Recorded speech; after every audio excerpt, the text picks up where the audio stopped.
देही त्योहार वसंत ऋतु आगमन के स्वागत के लिए मनाया जाता है। जो फुलारी होते हैं इनकी टोली में सबसे आगे होते हैं पुजारी जी और अभी माँ इनके लिए गुड़ बांट रही है। आज है चैत्र मास की संक्रांति और आज से ही पहाड़ों में फूल देही का त्योहार बड़े ही हर्षोल्लास और खुशी के साथ मनाया जाता है। हेलो एवरीवन, गुड मॉर्निंग, नमस्ते। मेरा नाम है करीना और स्वागत करती हूँ आप सभी लोगों का एक बार फिर एक नए व्लॉग के साथ अपने यूट्यूब चैनल करीना व्लॉग्स 11 में। आज मैंने अपनी व्लॉग की शुरुआत सुबह के टाइम से करी है। अभी सुबह के लगभग 7 बजे का टाइम हो रहा है और अभी तो किमाड़ा मोहल्ले में धूप भी नहीं निकली हुई है। ठंडी ठंडी हवाओं की सरसराहट है और शांत सा माहौल हो रखा है लगभग। बाकी आज है चैत्र मास की संक्रांति और आज से ही पहाड़ों में फूल देही का त्यौहार बड़े ही हर्षोल्लास और खुशी के साथ मनाया जाता है। तो इसीलिए आज मैंने सुबह व्लॉगिंग की स्टार्टिंग करी, क्योंकि थोड़ी देर में लगभग हमारे घर पे फुलारी आते ही होंगे। और आज फूल देही त्यौहार है तो आप सभी लोगों को, समस्त उत्तराखंड वासियों को और मेरी समस्त यूट्यूब फैमिली को फूल देही त्यौहार की ढेरों सारी शुभकामनाएं।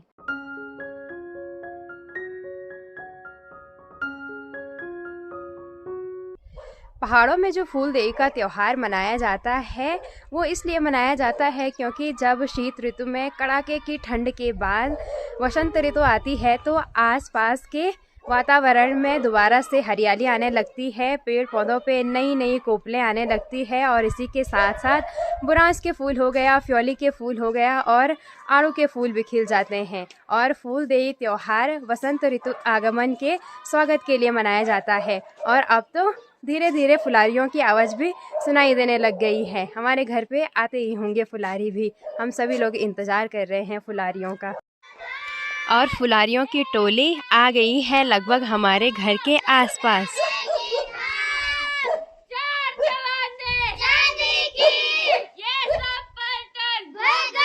फुलारियों की टोली अभी हमारे घर पे आ गई है और जो फुलारी होते हैं इनकी टोली में सबसे आगे होते हैं पुजारी जी। और हमारे पुजारी है, क्या नाम है आपका?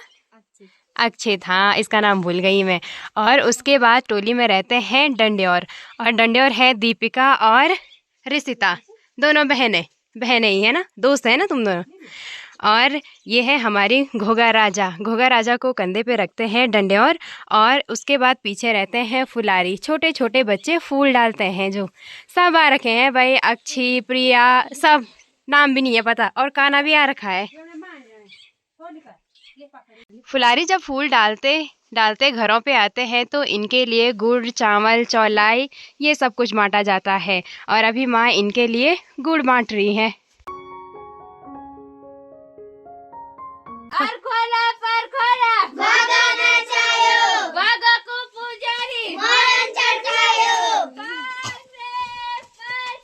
घोगा राजा के साथ साथ अभी सभी फुलारी हमारे घर से चलने लग गए हैं दूसरे घर की ओर। और सबसे आगे जा रहे हैं पुजारी, फिर डंड्योर घोगा राजा को लेकर, और पीछे पीछे सारे फुलारी भी जा रहे हैं। फुलारियों ने एक हाथ में रिंगाल से बनी हुई टोकरी रखी हुई है जिसमें ये फूल लेके जा रहे हैं डालने के लिए घरों पे, और दूसरे हाथों में रखी है छोटी छोटी पॉलीथीन, इसमें ये मांगेंगे गुड़, चौलाई, ये सब कुछ हो गया जो भी लोग देंगे। फुलारियों के पास जो घोगा राजा की डोली रहती है वो तो बुरासों के फूल से लगभग भरी रहती थी, मतलब उसको बुरासों के फूल से सजाया जाता है। और अब की बार उतने अच्छे बुरांस नहीं हो रखे हैं तो उन्होंने घोगा राजा पे साड़ी भी पहना रखी है, बस जो मुकुट वाला हिस्सा रहता है उसमें बुरांस के फूल लगा रखे हैं। और इसी के साथ साथ जो फूल देही में फुलारी रहते हैं वो घर की दहलीज पे फूलों को डालते हैं। ये एक टाइप का आसपास के गांव में लोगों में समृद्धि, प्रेम और इसी के साथ साथ हर्ष का भी साइन है, और इसीलिए दहलीज पे फूलों को डाला जाता है। और हमारे घर की डेली पे भी फुलारियों ने फूल पत्ती रखी हुई है, पहिया की पत्ती है और साथ ही साथ इसमें है फ्योली के फूल, और इसी के साथ साथ कुछ और फूल भी हैं। फुलारियों की जो टोली रहती है उसमें सबसे आगे रहते हैं पुजारी, और पुजारी का काम होता है सब पे टीका लगाना और घोगा राजा की पूजा वगैरह करना हो गया। और साथ ही साथ पुजारी पूरी टीम को भी लीड करते हैं, मतलब पूरी टीम को देखना कि कौन आया कौन छूट गया, क्योंकि छोटे बच्चे हैं तो कोई कोई पीछे भी छूट जाता है। तो सबका ध्यान रखते हैं पुजारी जी। उसके बाद रहते हैं डंड्योर, जो घोघा राजा को अपने कंधे पे लेके जाते हैं, गांव-गांव में घूमते हैं। फिर आते हैं फुलारी, जो छोटे बच्चे रहते हैं जो घर की चौखटों पे फूल डालते हैं। और ये सारी टीम लगभग सारे गांव में घूमती है। तो कुछ इस तरीके से पहाड़ों में फूलदेई का त्यौहार मनाया जाता है। फुलारियों की जो टोली रहती है वो गांव में सबके घर पे जा जा के अपने अपने गीत गाती है और वो सभी गांव वालों को संबोधित करती है कि हम आपकी दहलीज पे आ गए हैं, हमें कुछ दे दो। मतलब जो फुलारी रहते हैं वो गांव वालों से चावल हो गया, चौलाई हो गया, ये सब कुछ मांगते हैं और साथ ही साथ उनके लिए कुछ भी और उपहार भी दे सकते हैं। और जो फुलारियों का फेमस त्योहार है गढ़वाल में फूलदेई का, इसमें तो बहुत सारे लोकप्रिय गाने भी बने हुए हैं। जैसे नरेंद्र सिंह नेगी का गाना हो गया, चला फुलारी फूल को सौदा सौदा फूल बिरौला। मतलब उस गाने में ऐसा बोला गया है कि चलो फुलारी फूल के लिए प्रकृति से हम ताजे ताजे फूल तोड़ के लेके आएंगे। और जो कुमाऊं वाला रीजन है उसमें तो फूल देई छम्मा देई ऐसा बोला जाता है। और हमारे पहाड़ों में बोला जाता है, आर खोला पर खोला घोगा नचायो, घोगा को पुजारी मोरन चढ़कायो। और इसके पीछे भी बहुत सारी लंबी लाइन है। तो इन्हीं गानों को गाते गाते अभी सारे फुलारियों की टोली पूरे गांव में जारी है। आज तो अलग ही माहौल हो रखा है, खुशी वाला, हर्ष और उल्लास वाला माहौल। धूप आने तक फुलारी लगभग पूरे गांव में घूम लेते हैं। और आज तो मौसम पूरा पैक हो गया है। सुबह के टाइम जिस टाइम मैं उठी थी उस टाइम तो आसमान में थोड़े बहुत बादल देखने को मिल रहे थे, पर आसमान लगभग क्लियर था। और अभी तो पूरा आसमान बादलों से भर गया है। हो सकता है कि बारिश आए 1-2 दिनों में। आजकल कुछ दिनों से मौसम ऐसे ही हो रहा है, एक दिन बादल देखने को मिल रहे हैं और दूसरे दिन एकदम मस्त चमकदार धूप खिल रही है।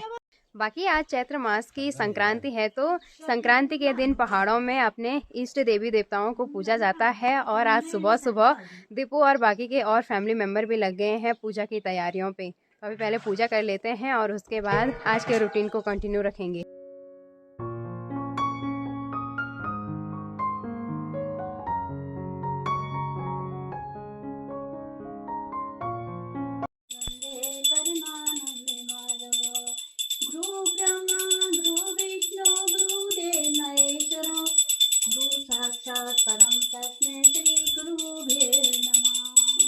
अभी संक्रांति की पूजा भी संपन्न हुई और प्रसाद में हमें मिला है सेब और गुड़। अब तैयारी करते हैं नाश्ता बनाने की। अभी मैंने नाश्ता भी पका के रेडी कर दिया है और आज मैंने नाश्ते में बनाए हैं सिंपल पराठे घी के साथ, और साथ ही साथ चाय है और चटनी भी है सिलबट्टे पे पिसी हुई। सभी लोगों का अभी नाश्ता वगैरह हो गया है।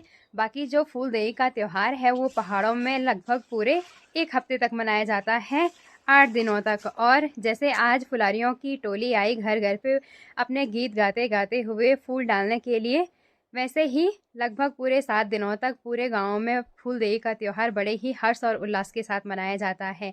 आज था फूलदेई का पहला दिन और ऐसे ही आगामी 7 दिनों तक भी फूलदेई का त्यौहार मनाया जाएगा। और 8वें दिन फूलदेई त्यौहार का समापन होता है और उस दिन अठोड़ू होता है। मतलब उस दिन आउटडोर कुकिंग की जाती है और फूलदेई त्यौहार का समापन होता है। बाकी आज की वीडियो को मैं इतना ही रख रही हूँ। उम्मीद है आप सभी लोगों को ये व्लॉग पसंद आया होगा। अगर आप लोगों को ये व्लॉग पसंद आया तो इस व्लॉग को लाइक कमेंट शेयर ज़रूर कीजिएगा। साथ ही साथ अगर आप लोग मेरे चैनल पर नए हो तो चैनल को सब्सक्राइब करना ना भूलें। मिलते हैं बहुत जल्द आप सभी लोगों को एक और नए व्लॉग के साथ। और एक बार फिर आप सभी लोगों को मेरी तरफ से फूलदेई त्यौहार की ढेरों सारी शुभकामनाएं।